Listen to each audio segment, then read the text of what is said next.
I've been working a lot with First Nations, and they're lovely to work with, and yet they have enormous challenges.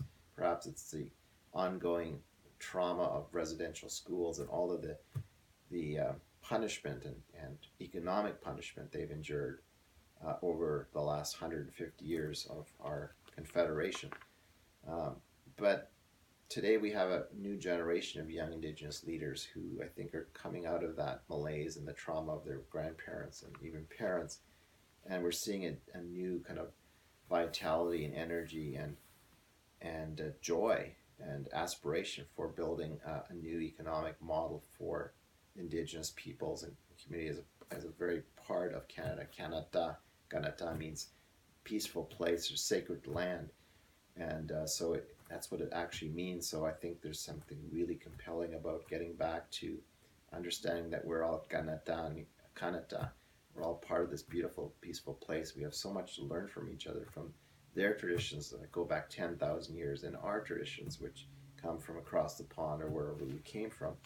So Indigenous communities have an opportunity to be models of this new economic well-being. They're small, they have land, they have resources, they have cultural assets, language, traditions that are rich, and yet they too have no balance sheet. They have no kind of planning structure to achieve or pursue this notion of well-being. And so that's what I'm trying to help them with, is to establish that very Indigenous, based on their values, based on traditions, based on elders' wisdom, respect for elders, and with a 7 generational kind of view of the future, and built on their kind of notion of the person, of spiritual, mental, physical, and emotional well-being of the medicine wheel. This is what I would advise young Indigenous leaders to adopt this new model, to test it, to engage all our community in the assessment of well-being, to do those inventories, to do the valuations, to build that balance sheet, to build that planning structure, and engender a culture of well-being, including well-being finance and development of sovereign trust funds that they can have their assets self-managed, so they don't have to be beholden, dependent on governments for handouts and transfers, as they have become so dependent upon over the years. I would give the same advice to municipal governments and to whether it's the City of Edmonton, the Province of Alberta, or the Government of Canada, the US. Simply put, develop a proper accounting and management system that makes well-being the central feature of your goals and strategies. You line all of your plans, whether it's transportation plans, education, social policy, environmental policy, all point to that one compass point called well-being, that the balance sheet is prepared properly by the CFO of those organizations, the city, the province, the treasurer, that the balance sheet is the guiding document for this new economy. And that balance sheet has those 5 assets of natural assets I've talked about, natural resources and land, the valuation of those things, including the sort of intangible values that land and wetlands and nature contributes to our well-being, the human capital, so including our education, our skills, our time, our health, and then the social capital, the strength of our relationship, sense of belonging. We can measure those things by asking people how they feel, the levels of trust we have for each other, for neighbors, for business, for governments, for different parts of society. Trust is a tangible, a real asset that we know matters to success of any culture. And I think we want to take an approach which engenders a sense of demonstrating value in terms of well-being from taxes and programs. So we can tell citizens, your taxes went to maintain, improve the well-being conditions across the city, across the province, in people's lives, and those who are not doing as well, to lift those folks up, those who are maybe in unfortunate economic conditions, they're in poverty, they're homeless, they're struggling mentally or emotionally. So we want to improve their conditions of well-being by investing in their future well-being, and then demonstrate that these investments actually had a tangible well-being return, a well-being impact, and I think we can do all that. So this accounting system is something that I'm arguing for in public accounts at any scale, from municipal to provincial, state, and to national. And I think we face a fundamental crisis, in particular at the macro level. We have large levels of debt. The United States is $68 trillion in debt. and which is unrepayable. The average household in America now is probably spending 50 cents on every dollar they earn now, which is on interest payments on the debt that is embedded in everything that we purchase. And it's not just our mortgages and our student loans, but it's debt that's held by banks, businesses, governments, and all of this is hidden inside of the costs of goods and services.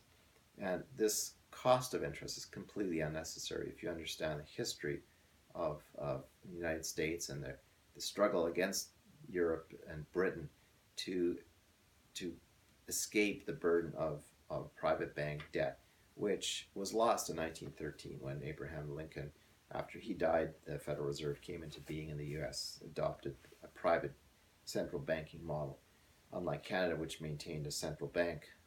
So there's some fundamental challenges that all countries actually in the world, notwithstanding China perhaps, face with this debt, this crushing mountain of debt that is unrepayable and will continue to consume more and more life energy of the economy as we work basically as debt slaves. So these are huge initiatives, and my argument is, if I were to campaign as a prime minister or as a U.S. president, I would make a strong and compelling case that we need to relieve ourselves from this debt slavery, and we can. We have examples in the past where we've done it, and so we need to do that for the interests of well-being of our children and our future children. Emerging economics. What's economically wrong with the emerging nations right now? Emerging nations too face a similar, I think, challenge. They're hampered by debt. They have enormous, perhaps unrealized assets, undercapitalized assets, and also they're stuck in the whole economic trade game, which I think is a no-win situation.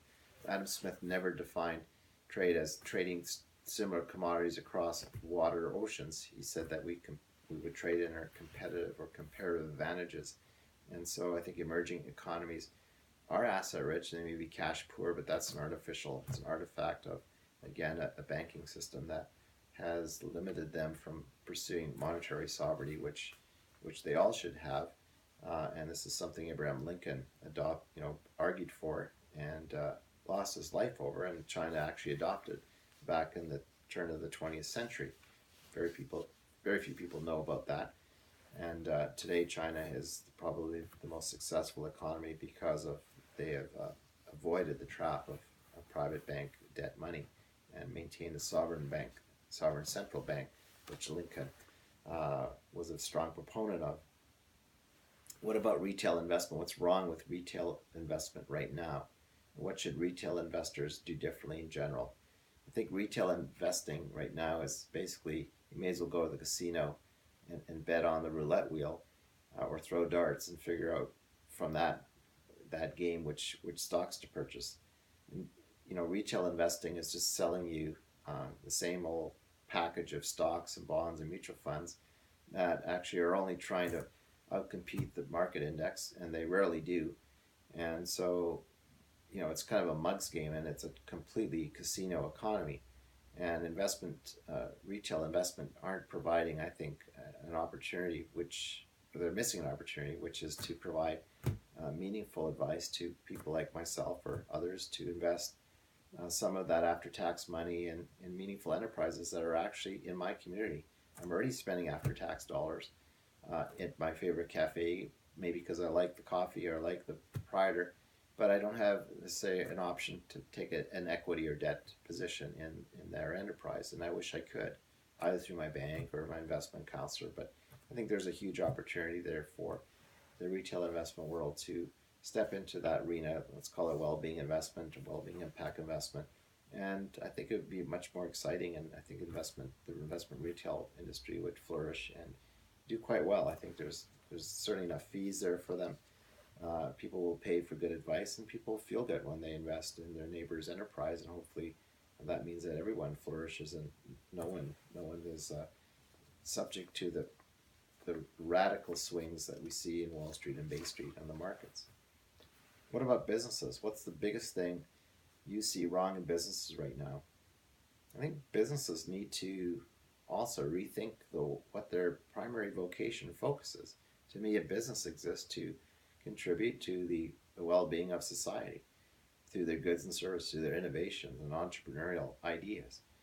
Uh, I hope that's the highest aspiration. Of course, we're taught in business school that the role of business is to generate profits, but actually, that's not legally the case. If you look at the legal documents of a corporation, the section called best interest, you have to um, agree that that section often is silent about why a business exists. And my argument is a business exists and should be defined as contributing to the well-being of society. Certainly, maybe even take the Hippocratic Oath, do no harm. So my advice to business people is think about rewriting your corporate charter so well-being becomes a central organizing principle of the business. We have great new momentum in the B Corp movement and LEAD and other kind of environmental and global reporting initiatives, sustainability, accounting standards. These are all great aspirations and moves in the right direction, but the dominant feature of business still continues to be profit maximization. And most of us know that that is not really what makes us feel good at the end of the day, that I generated lots of money. That's nice in the short term. But if I know that I'm contributing to the happiness and well-being of my community, my neighborhood, and to nature, I sleep better and I feel better about life. So I think there's a compelling selfish interest in developing a culture of well-being, workplaces of well-being. Workplaces of well-being do better financially. The company performs better. There's lower turnover and lower sick days.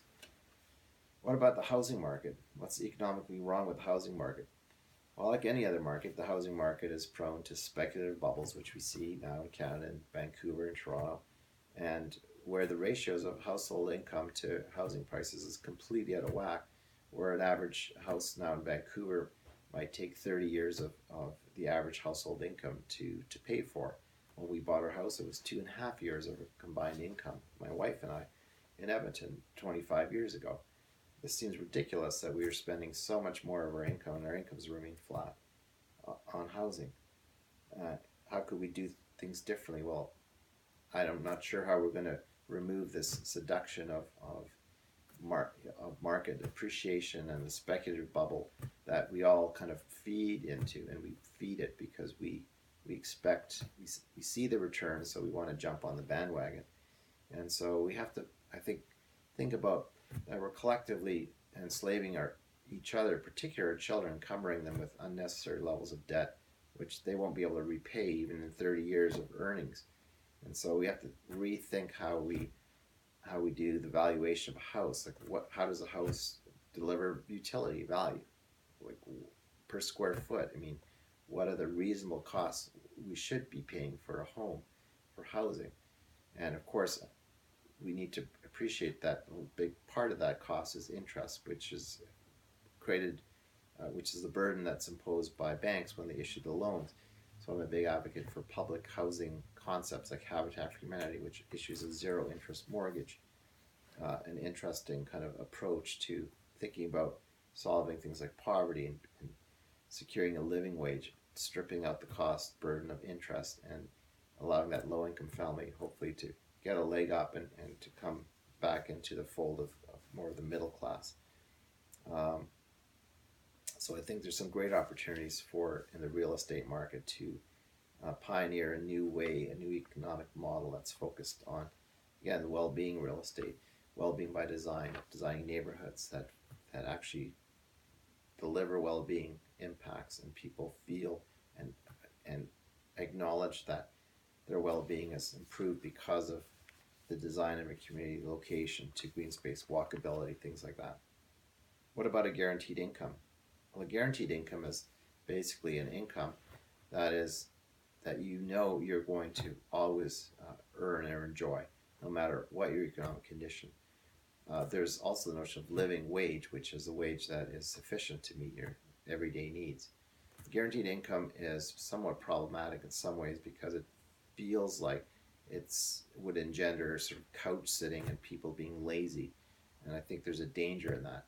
I do agree that every person has a right to earn or to receive a living wage, no matter what their condition, from being paraplegic to be a double PhD or brain surgeon.